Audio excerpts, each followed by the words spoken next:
the Orc Cruise.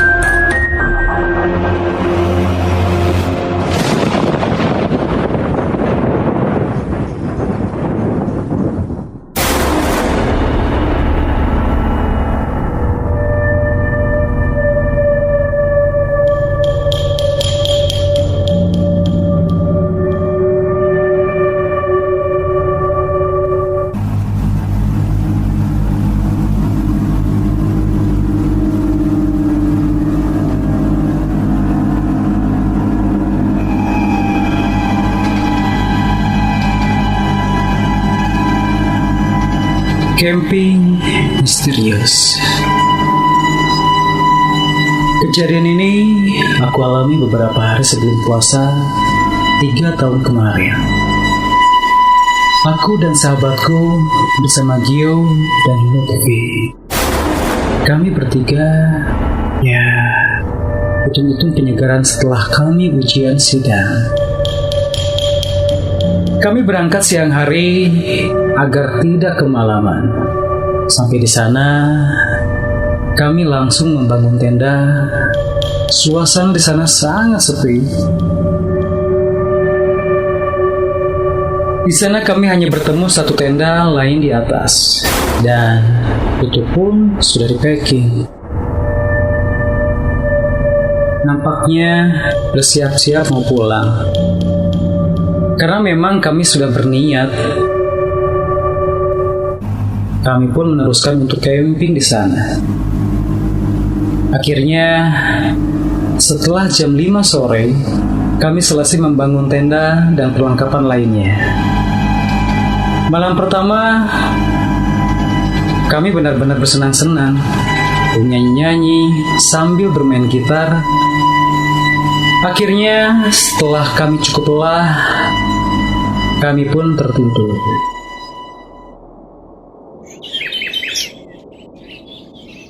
Esok paginya aku bangun dan membereskan sisa api unggun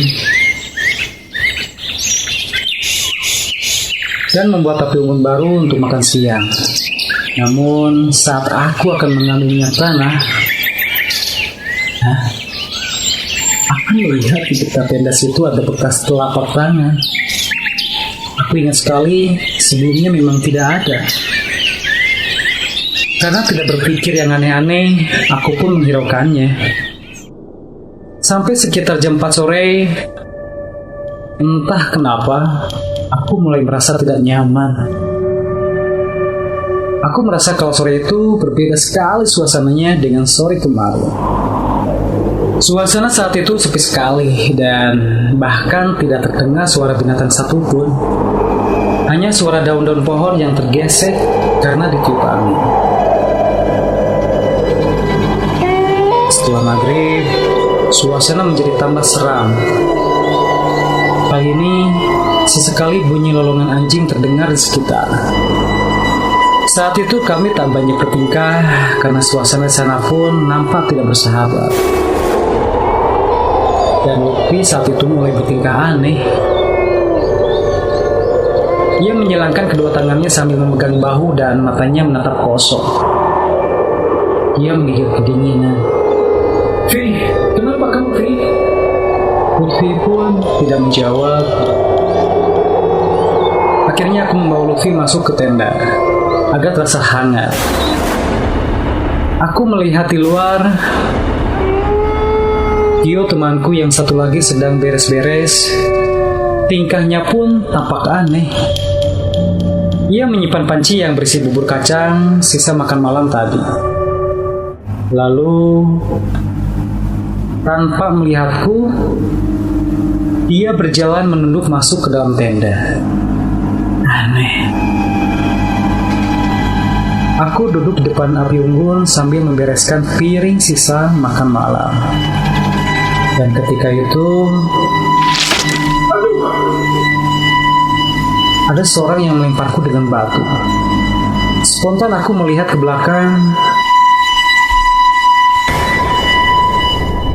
Tidak ada siapa-siapa.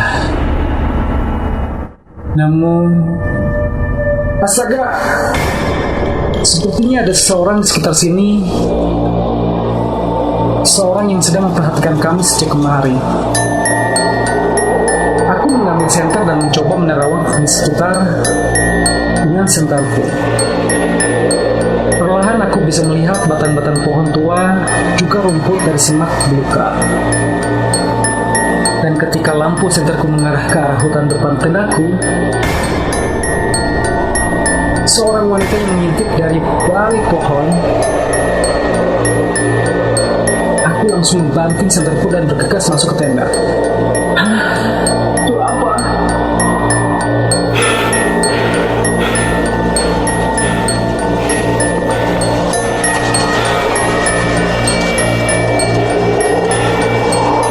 Dengan nafas terengah-engah, aku langsung menutup rapat-rapat tendaku.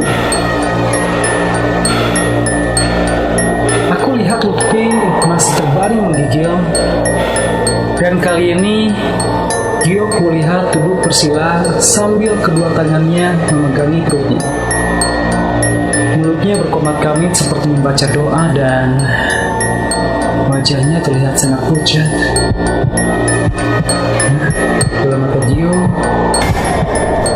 tiba-tiba saja melihat ke arahku, dan dengan berbisik dia bilang padaku, "Dengar suara lonceng tidak kamu?" Lonceng? Aku terkejut karena aku merasa tidak mendengar apa-apa. Kami pun sunyi sejenak untuk mencari suara yang Gio maksud. Benar saja, dari jauh sayup-sayup terdengar suara lonceng.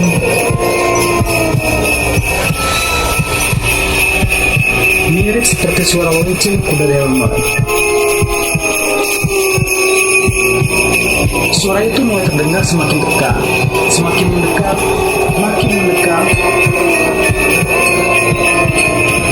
sampai suara langkah kaki kudanya pun ikut terdengar.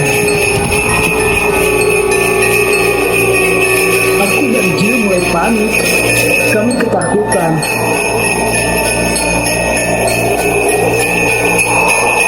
Tapi karena penasaran, aku menumpuk ke arah luar melalui celah-celah tenda. Suasana di luar sangat gelap gulita. Dan dari jauh aku melihat cahaya kuning datang mendekat, sejalan dengan suara lonceng dan langkah kaki kuda yang semakin keras. Karena ketakutan, aku langsung menutup lagi tendanya. Dan suasana kini berubah drastis ketika, ya Tuhan, aku dikagetkan oleh Lutfi yang tiba-tiba saja teriak. Dan juga dengan bahasa Sunda, namun tidak jelas. Kami mencoba membangunkannya, tapi dia tetap saja seperti itu dan malah semakin keras, seperti kesurupan.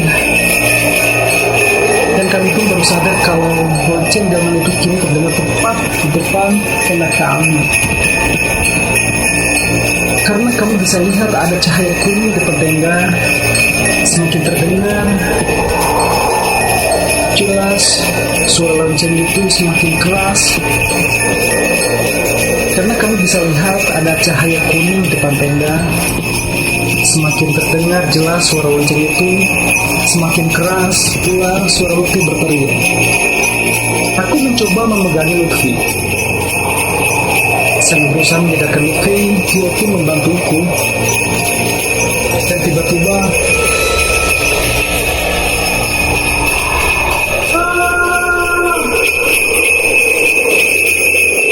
sebuah angin yang sangat besar menghembuskan tenda kami. Sampai-sampai tenda kami hampir terbalik dan ketika angin itu lewat, ketika suara itu pun lenyap.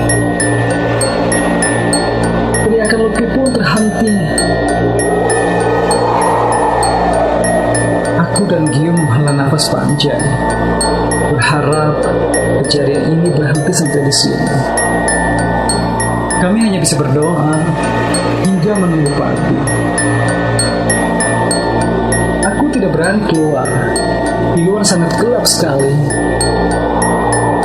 Tiba-tiba terdengar suara motor.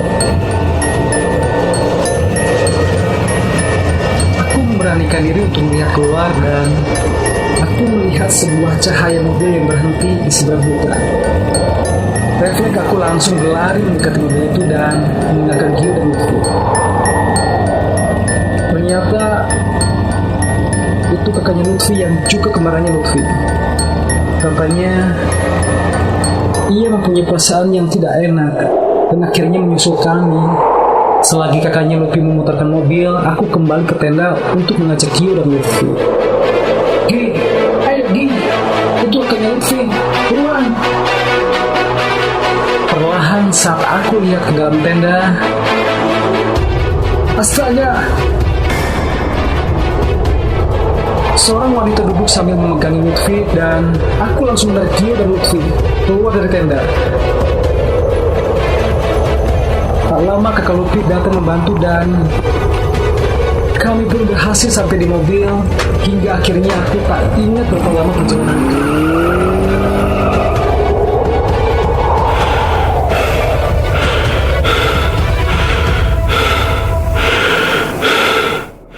Akhirnya kami sampai di rumah Lutfi dan memutuskan untuk beristirahat dan bermalam di sana. Esokan harinya kami berkumpul. Lutfi nampak sudah sadar dan kami pun saling bercerita. Ternyata pada malam pertama kita sedang bernyanyi-nyanyi, Lutfi melihat seorang wanita dengan postur tubuh yang tidak proporsional. Kaki dan tangannya panjang, memanjat turun dari salah satu pohon. Setelah melihat itu, ia tidak menceritakannya kepada aku. Sampai saat malam berikutnya, ia melihat lagi dan ketika itu badannya terasa kaku. Sampai akhirnya ia dibawa melayang oleh makhluk itu dan kembaran Lutfi melihat hal yang sama seperti yang dialami Lutfi. Namun di dalam mimpi. Maka dari itu, ia datang menyusul dan aku baru sadar dan terjelaskanlah telapak tangan yang ada di dekat pohon itu.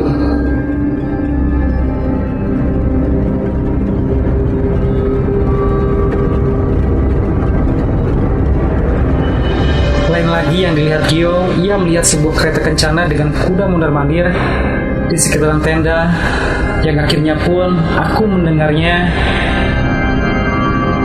Menurut Gio, sampai kita di dalam mobil pulang ke rumah Lutfi. Ia masih melihat kereta kencana itu mengikuti kami dan menghilang sampai di jalan yang agak ramai. Setelah kejadian itu, aku selalu berpikir, di tempat seperti apapun, kita tidak pernah sendiri.